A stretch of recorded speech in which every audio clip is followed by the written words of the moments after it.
Hello, स्वागत आप सभी का। मैं हूं पवन पूनिया और आप देख रहे हैं पूनिया क्लासेज यूट्यूब चैनल।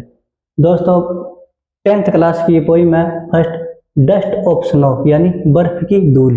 इस पोइम को डिटेल से पढ़ने का प्रयास करेंगे और इसके लेखक हैं कौन? जो कवि हैं रॉबर्ट फ्रॉस्ट। ये लिखते बहुत कम है लेकिन उनका अर्थ है वो बहुत ही बड़ा होता है। ये देखने को हमें मात्र 8 लाइन की पोइम दिखती है लेकिन इसका अर्थ है वो बहुत ही डीपली जाता है, बहुत ही गहरा है। तो वो मैं आपको बताने का प्रयास करूंगा। उससे पहले यदि आप चैनल पर नए हैं तो चैनल को कर लीजिए सब्सक्राइब, लाइक कर दीजिए और अपने जितने भी दोस्त हैं उनके पास आप इस वीडियो को शेयर कर दीजिए। डस्ट ऑफ स्नो यानी कि बर्फ की धूल। द वे ए क्राउ सुक down on me the dust of snow from a hemlock tree. अब देखिए, हेमलॉक नाम का एक पेड़ होता है जिसको जहरीला पेड़ बोलते हैं, हिंदी में इसको धतूरा कहते हैं। ठीक है, तो इसका एक पेड़ है, जहरीला पेड़ है, उसके ऊपर क्या है, कौवा बैठा हुआ है। ठीक है, मान लो ये कोई पेड़ है इस तरह से और ये इसकी सारी शाखाएं हैं। ठीक है, तो यहाँ पे कौवा बैठा है यहाँ पे इस तरह से।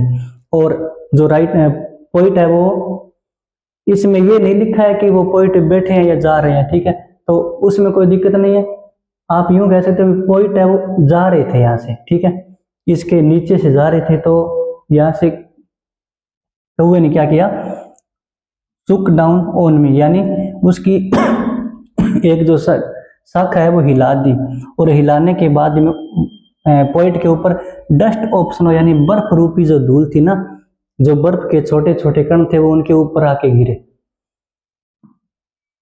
Has given my heart a change of mood and saved some part of a day I had rued. पहले इसका ट्रांसलेट कर लेते हैं। Has given my heart a change of mood यानी कि मेरे मूड को यानी मेरे दिमाग को, मेरे हृदय को चेंज कर दिया। किसने? जो कौवे ने जो डाली हिलाई थी ना ऊपर बैठे हुए, जो बर्फ रूपी जो धूल थी ना, यानी कि बर्फ के छोटे से जो कण थे उसके ऊपर, उनके ऊपर गिरे थे। एंड और सेव्ड सम पार्ट और कुछ हिस्सा बचा लिया ऑफ ए डे उस दिन का आई हैड रूड। रूड यानी मैं परेशान था। अब देखिए इसमें होता क्या है कि जो कौवा होता है उसको भी हम अपशकुन उसका मानते हैं। ठीक है, और ये जो हेमलॉक ट्री होता है ना, जो जहरीला पेड़ होता है, ये लिखा हो ए पॉइजन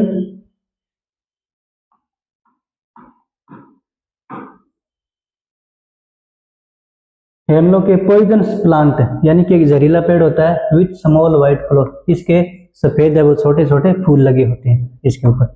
तो यानी कि कौवे को भी हम अपशकुन मानते हैं कौवे का, और इस पेड़ को भी अब अच्छा नहीं मानते। अब देखिए दो चीज होगी, एक तो वो पेड़ हो गया हेमलॉक ट्री जो भी सही नहीं है उसको भी अपशकुन ही माना जाता है, और एक कौवा, दोनों हो गए ना। अब ये कवि करेंगे इससे पहले है ना, मैं बिल्कुल मेरा जो दिमाग है वो सही ना, मेरा दिन खराब जा रहा था, आधा दिन है ना मेरा जो बचा था, जैसे 12-1 बजे का टाइम था, तो उससे पहले का जो हिस्सा था वो खराब था। और जैसे ही कौवे ने इस पेड़ से वो बर्फ की जो धूल मेरे ऊपर गिराई ना, उसके बाद में मेरा जो दिन है वो चेंज हो गया, मेरा हृदय वो चेंज हो गया, मेरी जो सैडनेस था, जो दुखित था ना मैं, वो चेंज हो गया, मैं खुश हो गया। यानी कि ये इस तरह से ये कहना चाहते हैं, इसका सिंबॉलिक मीनिंग ये है कि कोई भी हम चीज को अंधविश्वास मानते हैं, जैसे कोई कहते हैं ना कि बिल्ली रास्ता काट गई, ठीक है, तो हम रास्ते से 2 मिनट रुक करके जाएंगे, ऐसी ये कवि कह रहे हैं कि ऐसी कोई दिक्कत नहीं है। ठीक है, किसी भी कोई भी चीज जो धरती पे है वो हमारे लिए कोई अपशकुनी नहीं मानी जाती, सारी चीजें हैं वो अच्छी होती है।